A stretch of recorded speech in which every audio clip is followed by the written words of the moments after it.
Good evening and welcome to the Joy News channel on Multi TV. Now, it was meant to be a simple one-month exercise, the transfer of voter registrations from one constituency to another.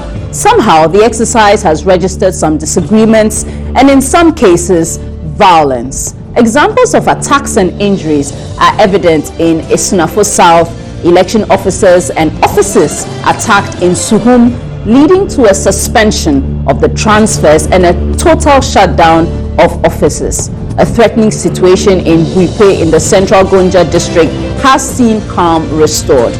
But the question is, why is the voter transfer exercise a potential for trouble? And why haven't the police or the parties prevented potential problems? As this exercise goes on, Nana Akufo-Addo, the NPP flag bearer, is campaigning in the Greater Accra region. So also Dr. Papakwesi Ndum, he's been in the Ashanti region. We'll review all of that as well. But feel free to join us on 0560-800-00. That's for your text messages. You can also send to our Facebook page. It's facebook.com/joynewsontv. We'll take a break. We'll be right back.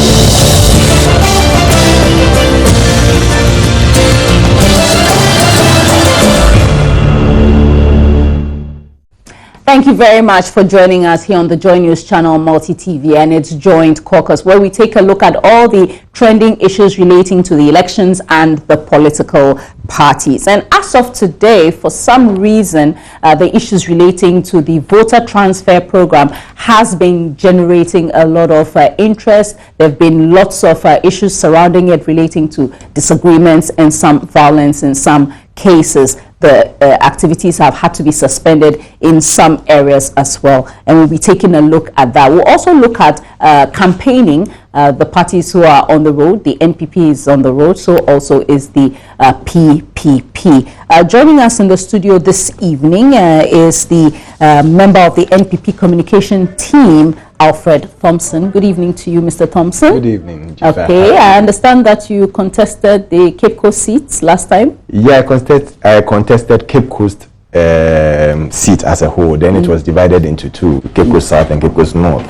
So I moved to the Cape Coast South, where I reside actually. And I lost narrowly to Ricky Tegan. But this year we have lawyer Tadazi, who you decided not to go again. I went for the primaries, but you know, because of it's all about finances and everything that goes into it, and there were certain issues because I needed to come to Accra to just do some consultancy a bit before I go back and make some money before you have to go back. And it's all about you know, we are not in government where you can give some contracts out, get a fraud expedition, and you can use that for your rallies and your campaigns. You have to work hard to make sure that you get it. And when we come into power, we are not going to get expeditions and other gifts to make sure that we stay in power. We will work hard. We will work hard and make sure we give Ghanaians their due. That is what we want to do. The life-changing mechanism of Nana Akufo-Addo. That is why he's been named the Kayirena and the king of patience, because he has the patience and the willpower, the dream and the aspiration, the courage. And he's a fearless man to do that. He has to move Ghana forward. He has to change Ghana. He said it on several platforms that, listen, Ghana is rich. We are endowed with so many natural resources. But look at us today. What is happening? 58 years of independence. What can we boast of? Okay, we'll come to talking about those campaign issues. Let's first talk about the voter transfer program that has been ongoing. This started on the 9th of September. It's supposed to end on the 7th of October. Are you surprised that there have been some disagreements, some violence, and some suspensions being undertaken by the Electoral Commission to prevent any problems? Thank you very much, and another good evening to your cherished viewers. Sometimes I confuse the viewers and the listeners because of the radio and the TV. And I think we all have to work together towards the development and the aspirations of this country.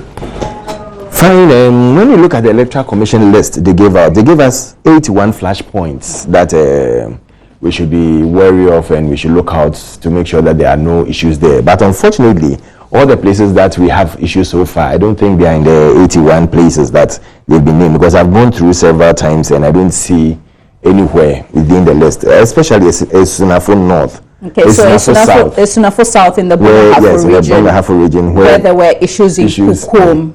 Okay. Kukuom, to be precise, and the place was shut down, and machinations or machines were destroyed. 3 were injured in it, and you ask yourself, what is happening? We have a ruling government. Okay, but you didn't answer my question specifically. Were you surprised that this exercise has generated these issues?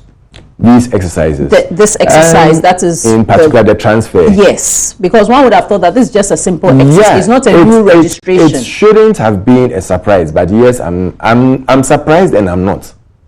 I'm surprised in a sense that I don't see why a simple exercise of a transfer. I mean, it's no big deal. It's either you are living in the vicinity or you are not. And if you are living in the vicinity, bring your identification to show that, yes, you've been living here for the last 1 year. Like if you are renting a place, like your residency, your tenancy agreement, and some places like Suhum, they told them to go and bring their, their utility bill. Because once you are renting a place, definitely you'll be paying utilities. So if the landlord, if it's even a shared place and the landlord is giving you the part of the bill to pay, she'll be able to give you the maybe the electricity bill or the water bill or whatever it is to add to your tenancy agreement to show to the EC that yes, truthfully we are living in this place. But you see, when you're working with a government who is so desperate and so die to make sure that they win, rain or shine, they win these elections, they'll go to any extent. And that is why I'm not surprised. Why do you want to blame this on the government? Because the issue is party activists are the ones monitoring this situation, and there are rules and regulations, there are guidelines they are supposed to follow. So certainly if party activists are not following the rules, then there might be disagreements, then we see the violence, then we see the attacks. Why first I and mean, foremost, there's no justification then to now point it at a government specifically. First and foremost, the security of each and every individual lies in the present government to make sure that all the citizenry of this country are secured. All the citizenry. It's not in the bosom of the opposition to do that. So anywhere, any day, that is why during voter times and during registration times, you have the police and other military officers, the security agencies guarding the place to avert that confusion that could be created. So it's surprising that for this short exercise we get some facts like so we have 6 people. Why not? We'll come to talking about so, but why not criticize the security agencies if they've identified flashpoints? Because the police, apart from the EC, had also identified flashpoints. Some 5,000 districts also across the country. It's not the EC's duty to put the security forces around those places or to put the security forces at the places where registrations and things are going on. It's the duty of the government. And that is why I blame the government. Because if the government haven't got that willpower to make sure that the citizenry of this country are safe, it's not for EC to do that.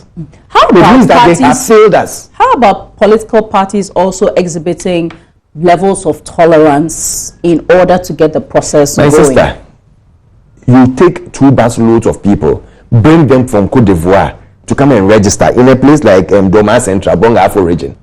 And as a party in opposition, wanting to win power, I should sit there and look at it because I have to be tolerant.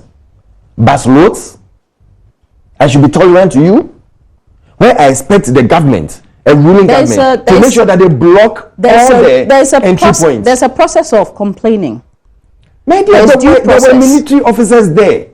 Are people who are even complaining and saying that, listen, these are buses that we can see are parking and people are dropping to come and do transfer. And when they complained, they were more or less like harassed. Some were beaten. I have pictures of them. Some were beaten. So you ask yourself, where is our security? What is it about the transfer that is why I was drawing it to a simple point, that this is a government who is so desperate to stay in power because of their mismanagement, because of their incompetencies, because of the way they've run down this economy. The economy, they've told us that is on a flat surface that is now coming to take off since 2013. It's been taken off, and we don't see this economy taking off. That is the extent to which they want to go to make sure we've been sitting here where a former minister told us, went to a platform and said that if you allow MPP to come into power, they're going to jail us. Jail you for what? Are we just going around jailing people? Let's stick to the specific issue. I'm telling you why they are so desperate to stay in power, and they don't mind doing anything. And when you look at it, when you look at most of these places, and you can cite from the examples. The places. I mean, you have Doma Central, you have Buepe, you have Suhum constituency, you have Asawase, you have Esunafo North and South. When you look at all those places, you realize that most of the people either come from the regional minister's residency or the DC. I don't have any proof of, but it's been reported. But the reality is that isn't it also possibly being blown out of proportion? These are only what, 5 constituencies out of the 275. And they have this thing saying that what do you call it? Coming events cast their shadows. Thank you very much. What they are doing now, and we've always been saying that some of your party members or activists are also not part of the problem. My dear, in Suhum constituency, for example, they've admitted to it that they are responsible. The constituency organizer also has admitted to it that they hold full responsibility. But it's a criminal case because machines were destroyed of the Electoral Commission. Have the people been taken up by the police? No. The Ford expedition that was being used, and you know it's a funny thing. When you listen to it and you hear Ford expedition, you ask yourself, is it coming from the flag sample? This is not about Ford expedition coming from the car.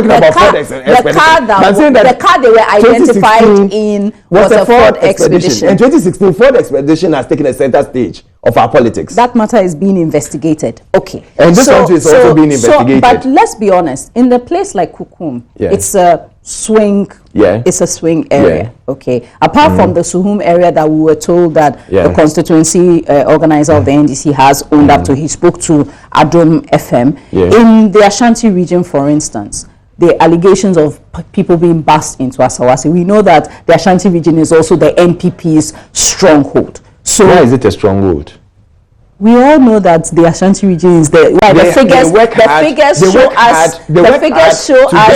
electoral figures have shown us that the MPP gets a majority but of the at least votes they get some, and NDC gets some. They get only 3 Go to some seats. other regions. Go to is it Upper East or Upper West? MPP got 0 MPs there.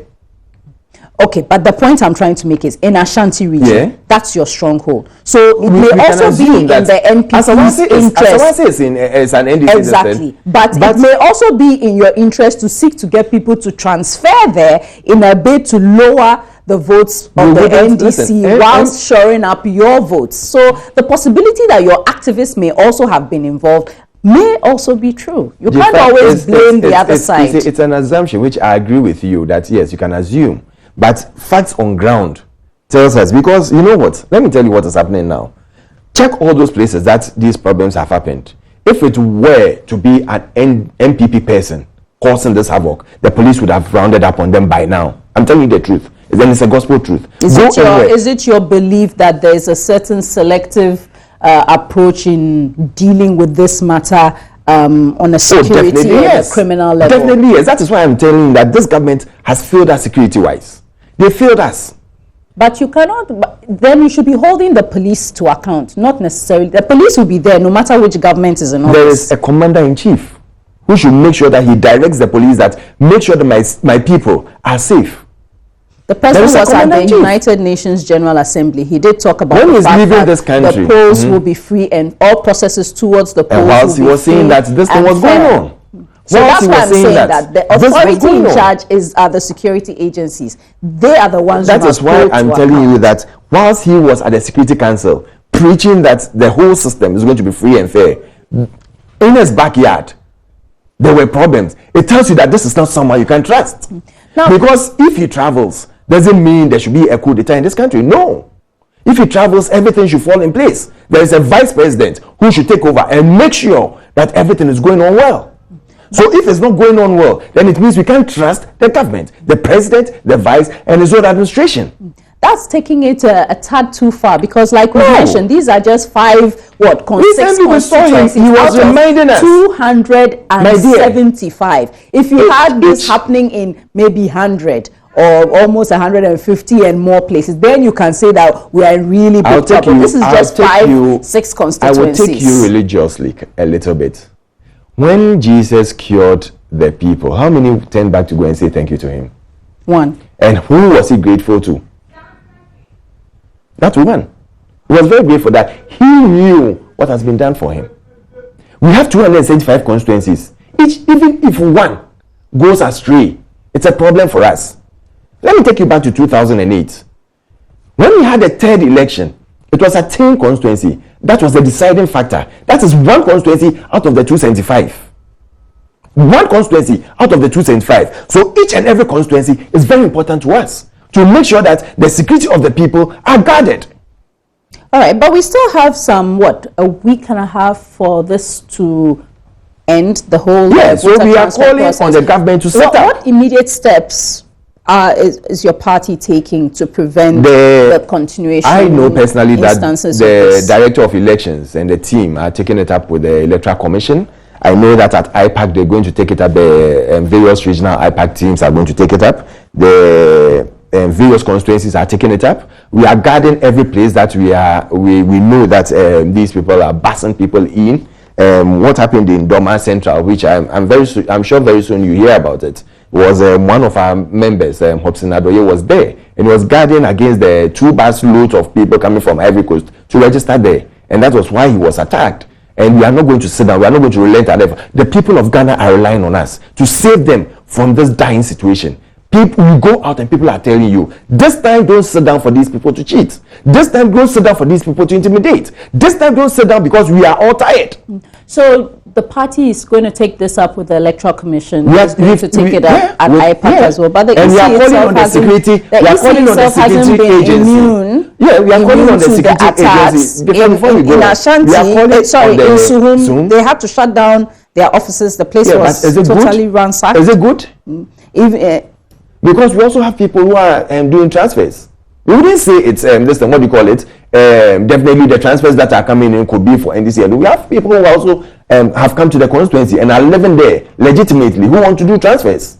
It could affect us as well. So what we are saying is that let's have a clean, fair and transparent election. EC should set up and be responsible and say that no, enough is enough. The government agencies, the police, the military and whoever is concerned should sit up and say, no, we are not going to serve an interest of a party, we are going to serve the interest of the nation. We expect that the president, the vice president, the team of government officials who are responsible for this will say that no, let us have a clean, transparent and fair election. Let us not side with any military or any security agency. So that at the end of the day, if they win, they will say that it was free and fair. What are the marching orders to government who has lived up to their responsibility? What are the marching orders to your members, or what's the plan going forward? Are you going to be having executives keep a close eye on this? We are not going to sit down to be intimidated, and we are not going to sit down for. So you are going to keep. So is it possible that ahead of up until now, maybe you didn't keep a close eye on things? We are keeping a close eye. That is why we stop some of these things. Because the Zoom case, for example, I always use that. The car we know is coming from the that is only because people have owned up to it. Yeah, so it's easy for you to point to that. The Doma Central, the same thing. 2 buses. And before the buses came in, the military were all over the place. Why? But one may ask that this issue, the same problem. Okay. But people were attacked and 3 people injured. One has lost the finger. One may ask that this issue of the voter transfer, how much capital would a political party make out of it to cause all of these issues? It's not about political capital. It's about doing the right thing. The reason why I raised political capital is that, for instance, and I'm just using this as an example, if you were to be in a constituency where a time may come, there are students there, for instance, and a group of them will not be around to vote and they seek to transfer, it may affect your party's vote, for instance, and rather go to bolster another person's vote, especially at the parliamentary level.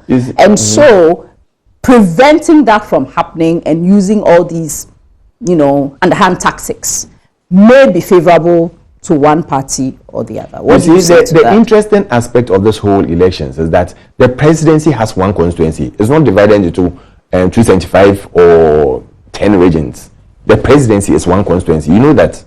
And you understand why I'm saying that? What has that got to do with the question I asked? I'm drawing to a point. Because the presidency has one constituency, so personally, we don't see the reason why transferring one person from one constituency to another or from one point to another should be a problem. So it shouldn't make any difference. It shouldn't be a problem, because once you're in the register, before you can do a transfer, you should be in the register. Now, bringing people outside to come and do that transfer or registration means that you are bringing people who so your contention is that these people being brought in may not have their names on the register. Yeah, it could be.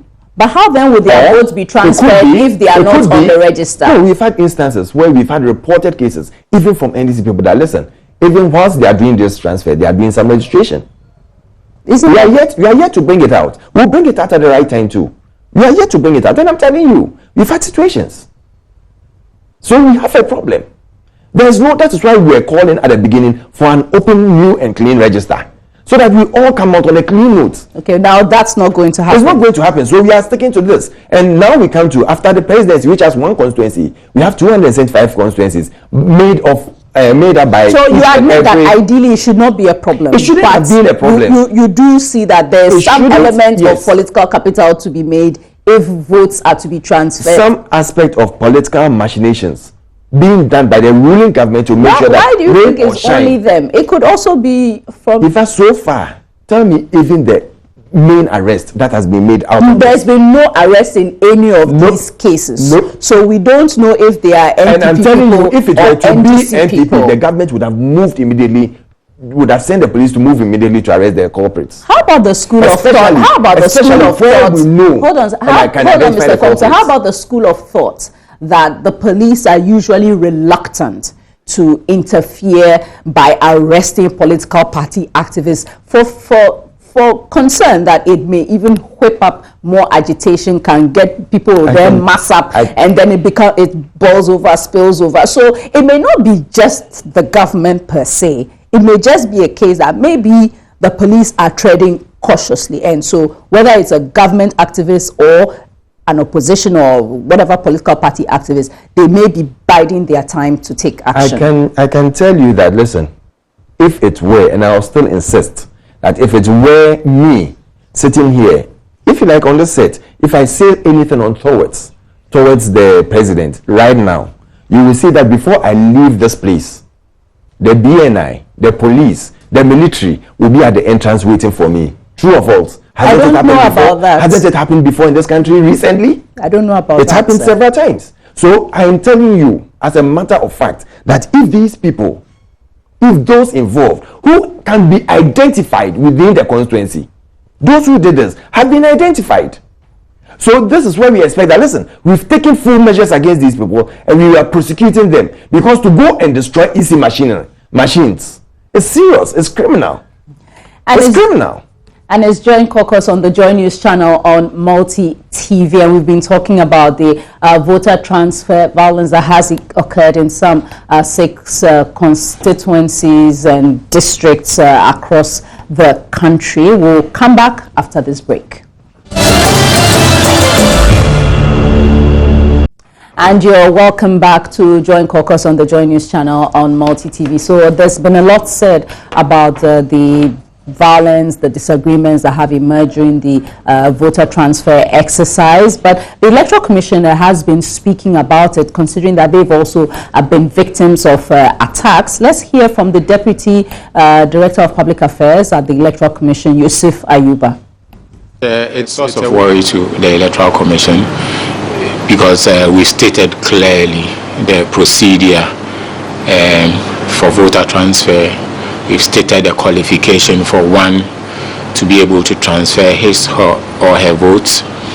So it's a surprise to the Commission that this simple process is degenerating into violence across, some of our offices in the region. So we are not very happy about the new development, because we made it clear to the political parties that they were just there to observe the process. They were not supposed to interfere in any of the processes. If an applicant comes to the office and applies for voter transfer, it is the duty of the Electoral Commission to look at the application and see whether the applicant is qualified for his or her votes to be transferred. If the applicant meets the criteria for voter transfer, the commission would transfer the applicant's vote for him or her. Is it a case that the commission underestimated the volatile nature of this process that is ongoing? Like we've always said, if you look at the nature of voter transfer, you know, the political parties would always want to take advantage of it to bus people to our offices. We've also stated that when it comes to registration, the phenomenon of busing, when it comes to election, the phenomenon of busing, you know. So these are some of the issues that came up in 3 of our offices where it ended up in violence, where people were in the queue. They didn't want to, you know, specifically it's not for North, where they came, they queued, and you know, this party said they came first. The opposing party also said they came first, so it degenerated. So, but we've put in measures, you know, to make sure that, you know, the violence does not continue. Because but even before we get to those measures, before this entire process started, what was the security arrangement across the country? You know, every district has a district security task force, you know, when it comes to elections, or when election is approaching, you know. So we spoke to them.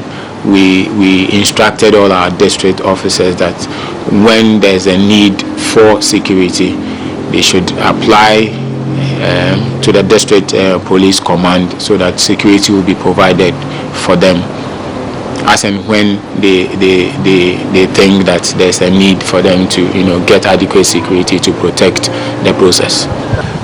As at this morning, the commission has made adequate security, you know, to be provided for these offices where violence has erupted. Not only those offices, any of our offices across the country, we are making sure that if even there's no direct security, but we make sure that there's a standby security, you know, there are security personnel standing by us, and when they realize that an issue could crop up, they can, you know, come in and protect lives and property.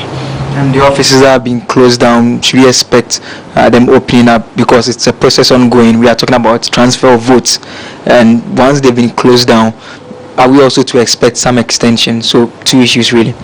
It's only Isnafo South that has been totally closed down, because the VMS system that we are using for the transfer is what was damaged.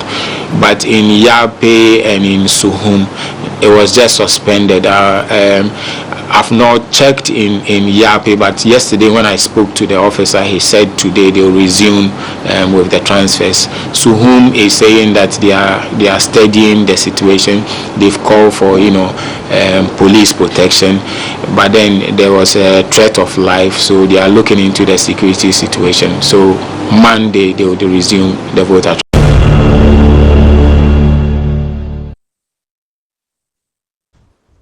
You're welcome back, and that's Yusuf Ayuba. He's the Deputy Head of Public Affairs at the Electoral Commission. So what do you make of the plans he outlined, Mr. Thompson, ahead to address what could be a potential volatile situation? I think we all want to see a peaceful exercise. Our party, for one, we are craving for a peaceful, transparent, free and fair election, and we want everyone to push for that. And we believe that each presidential candidate should come out and say that, yes, if I lose, I accept it as it is. It shouldn't be just a mouth say or just you blabbing something out. It should be something that we all see your actions and inactions to prove that, yes, you are ready to go all out. If you lose the elections, you accept it as it is. Because if you see that such situations, I think it's not going to help us. Nobody wants to rule, and I would say MPP, we don't believe that, and another has said this several times on various platforms, that he doesn't want to win elections with bloodshed. Neither does he want to win elections with people dying because of fights and misunderstanding here and there. And I believe that should come from the other political parties, especially NDC. Because I don't think you'll be happy in a situation, because you should take it as your family member, as your brother, as your sister. If you are going to rule a nation where your brother has been killed because you wanted to become the president of this country, or your family member, your mother or your father, or anyone within your family has been killed because you want to be the president of this country, I don't think you'll be happy. But ultimately, it's the police that must take charge of this situation, don't you? I believe it's the police in collaboration with the presidency, because they are the chief security of this elections. Everything boils down to the president, the government. But isn't that exactly what we want? We want the police we want the police to act independently. But you see, when you say the presidency should be involved, what you are saying is also the potential accusation that the police, if depending on how things go, the police may be doing somebody's bidding. So isn't it best that the police be there alone, acting independently as we all expect? Let me tell you, 2012, when I was seconded, what happened is that RECSEC is there, the regional security headed by either the regional minister for the region or the DC or MC for the constituency or district involved. So at the end of the day, government is involved directly or indirectly. What we want them to do is to come out and declare openly and publicly and say on each and every platform that, listen, no matter what, you have to do your work and do it accordingly. We want them to come out and do that. But if you have a situation where a vice presidential candidate will say that if you insult me one, I insult you two, you give the police the chance to also fight your cause and say that, well, the government says that if you insult me, I insult you. That is the order of the day. So let us also fight to make sure that the government stays in power, because maybe that police officer was brought in by this particular government. Maybe the IGP was brought in by this government. So he wants to protect his job. But you and I know that those positions are such that really they'll be choosing somebody who is competent and will not be seeking a partisan ideology or interest. That is why we are stating categorically that the president should come out and declare that no matter what, if it's an NDC person who misbehaves, put him to the test and make sure that you do this thing. And that is why some of us were sad when the courts took their turn in this Muntie 3 and the president had to use the pardon, because it would have served as a sign. You really needed to bring that in. It has served as a sign to all political parties that no matter what, I don't care if you're in my party or not, if you misbehave, we'll let the law take its course. And it would have helped all of us. That is why with the Nana Akufo-Addo government, he's saying, and he stated categorically on all his campaign platforms, that he's going to open the office of the prosecutor, where you segregated from the office of the Attorney General. So anybody, he doesn't care whether you're in his party or not, anybody who goes wrong or who causes financial loss or who mismanages state's resources will be dealt by the office of the prosecutor. Okay, and that is what drives towards corruption, eradicating corruption within the society. Okay, since you've mentioned Nana Akufo-Addo, let's dovetail and move into campaign issues. And I must say that we did invite the parliamentary candidate for Ningo Prampram and presidential staffer Sam George for the show, and as of now, almost 40 minutes into the program, he has still not arrived. So it is not intentional that we have only one person here from the New Patriotic Party. So let's move on to talking about the campaign issues. And Nana Akufo-Addo has been campaigning in Greater Accra. Yeah. He spent quite some time in Sege, in Ada, and also in Ningo Prampram. He's also been at Adenta, Medina. He's been on the road for quite a number of days. First, your impressions as he's been moving around. He's been saying a few things. One of the things he said was, if you give the NDC 100 years, they will still not, take us out of our economic problems. They can't. Aren't those sweeping statements that a flag bearer should not be making? We can see it all around. The mismanagement going on, the incompetencies raised all around. But just yesterday, the economic index was released, and it put Ghana at 74, ranking of 74, which is deemed a good one. We have good economic freedom. we are deemed to be doing well in terms of our economic indicators and the like. That it's not about. That's what the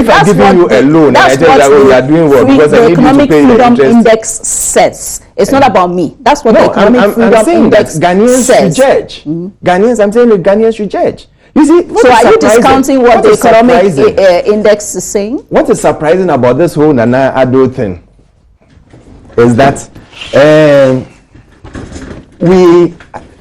this is someone who we are told was very ill.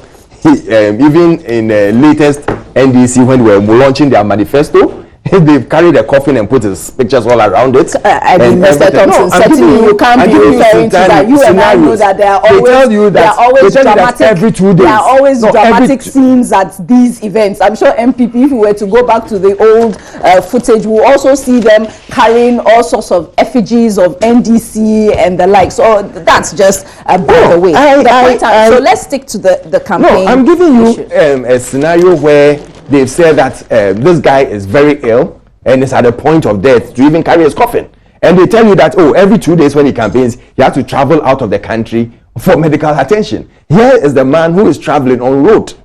He's going throughout. He's passed through the is it Lolonyo to Flopo, your area. You should know those names very well. Yes, I wouldn't be able to mention it. So but he's traveled through that road where the chiefs have called on him that, listen, our roads have been in deplorable states. And we've called on this government where the a staffer is sitting by me, and they've called on them that, listen, come and repair roads for us. After now, they are not minding them, and they've been voting for NDC. The chief himself said it. But I must be clear. The Ada chief, as far as was not exactly categorical in lending support to. No, he stated that. I'm talking about him stating that the Lolonyo to Flopo.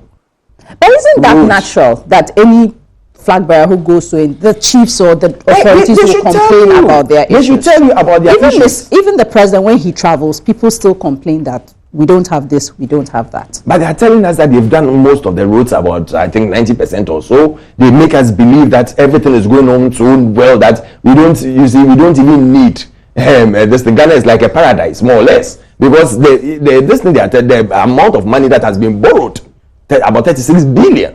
You ask yourself, I mean, if MPP should have that money to do infrastructure development, I'm telling you, the change you will see in this country will be enormous. One quick thing before I introduce Nate George, who is the NDC's Ningo Pram parliamentary candidate and also a presidential staffer. Nana Akufo-Addo is talking about setting up a salt factory and also vegetable processing factory in these areas. We all know of Songo Salt. Really, the NPP was in office for 8 years, and it was all just a misunderstanding about who must control the resources in relation to Songo Salt. What will change? Yeah, we've gone into the issues. We've looked at it. We've been there before. We've known the problems.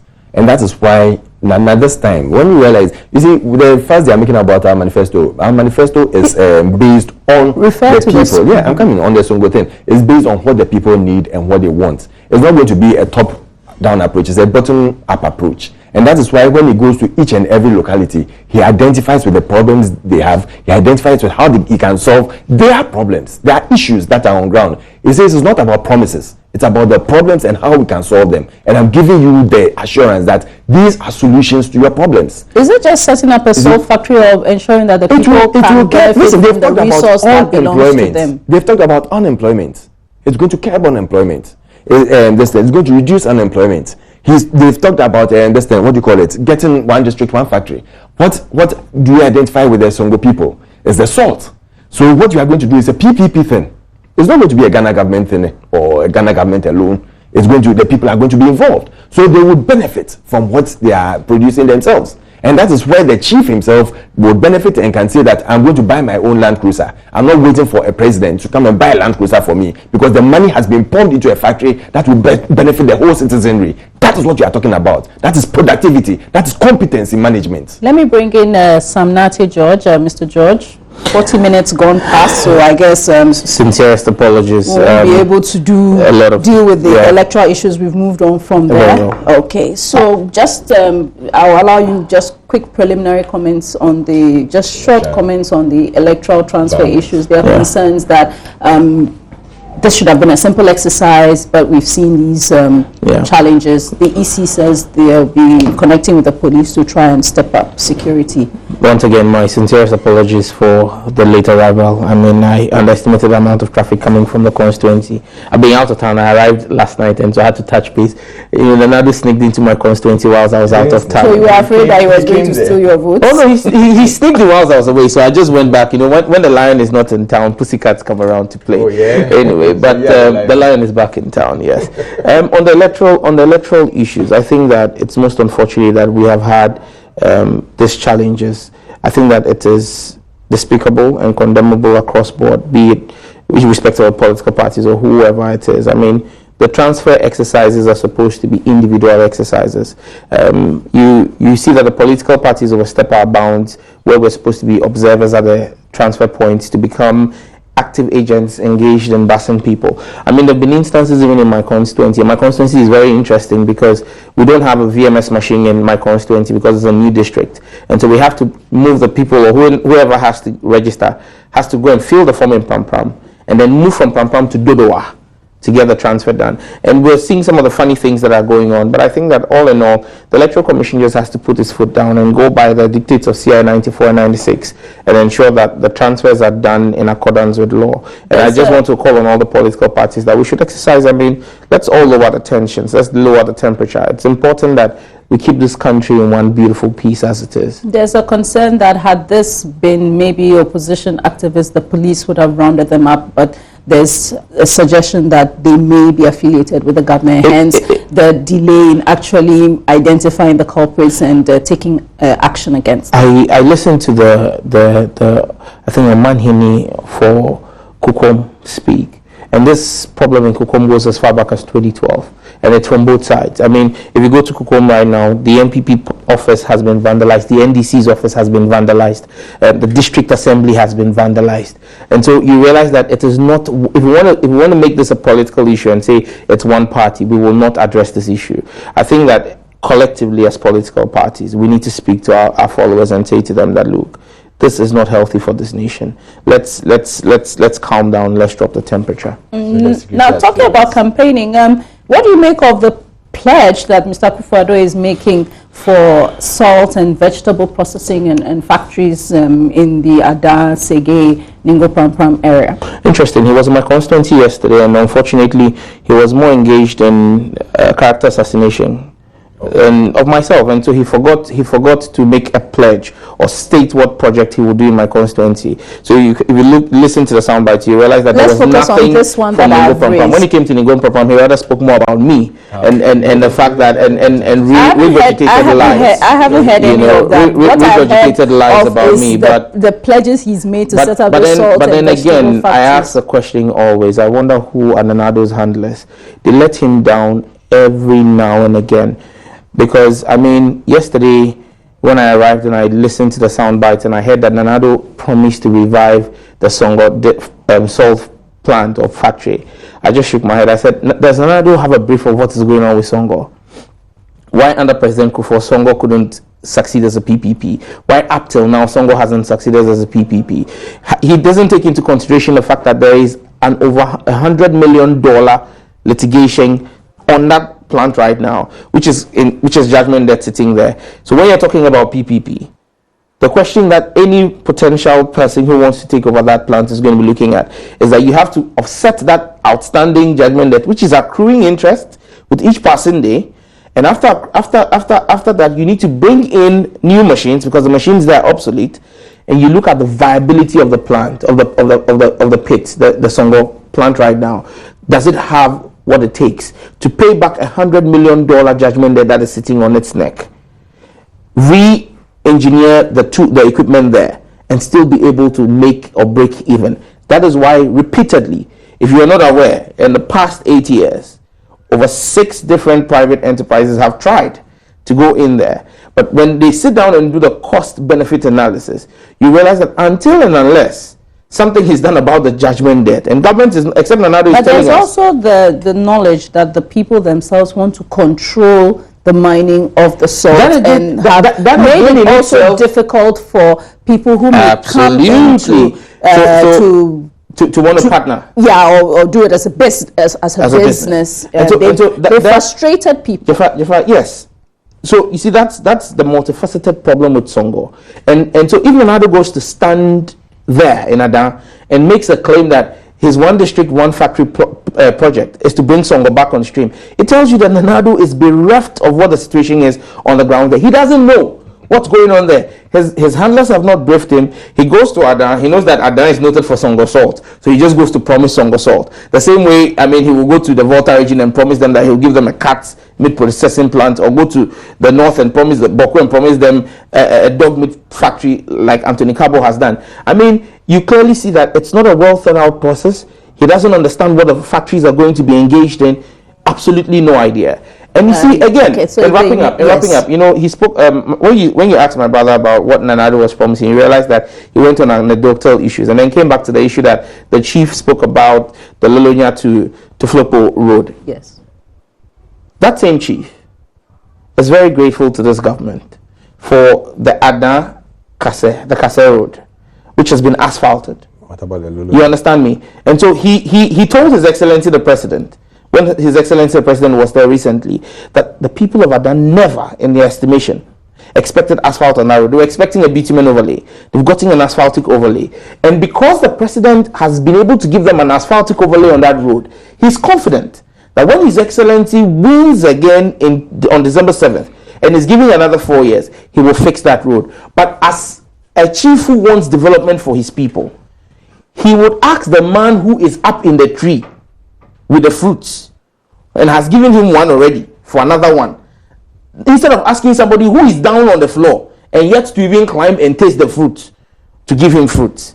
Those were the words of the chief. And so you see, you need to be careful. You need to be careful. So Mr. Thompson, yes. Did you hear the chief saying that? Did you hear it? I heard the chief complain about the roads. Yes. Yeah. So but that's the point I made. Did you hear the chief saying this mango and fruit and whatever it is? This propaganda should stop. Okay. But the point I'm just trying to. The point I made. Have we fixed the cassette to Adan road? We were talking. I was very tired listening. The point I'm trying to make to you is, at the end of the day, any traditional authority or any person in position would ask any flag bearer for this and that. Yes, definitely. The question is ensuring that actually will come to light, and we do know that that's not exactly your stronghold as well. Let me tell you something. So what's the guarantee? Don't worry, I'm telling you that we are winning his place. I'm telling you, hands down. Oh yes, we are winning hands down. I told you that Nanado should pick the parliament. Let me tell you something. He can sit here and say Nanado came to talk about him and blah blah. Nanado hasn't got time for that.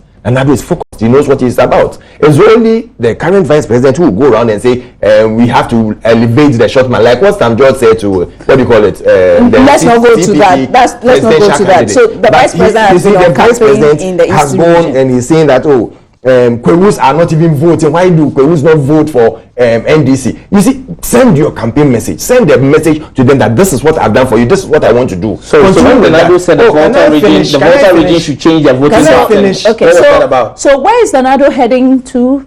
Nanado is still finishing the He's still finishing Greater Accra today or tomorrow. Then his other program will come out. Then we roll. But I can give you the full assurance that Nanado is on track. He knows what he's talking about. He's focused, and I can assure the people of Ghana that if they give Nanado the nod, we will see a change in Ghana. We will see the purse of this country being managed judiciously and very well, that nobody will complain about it. And people will say that yes, that's where we have to end the program. Thank you very much for joining us on Join Caucus on the Join News channel on Multi TV. Thanks to Mr. Albert Thompson for coming in. He's a member of the MPP's communication team, and also Sam Nate George, NDC parliamentary candidate for Ningo Pram Pram and presidential staffer. Do join us again next week.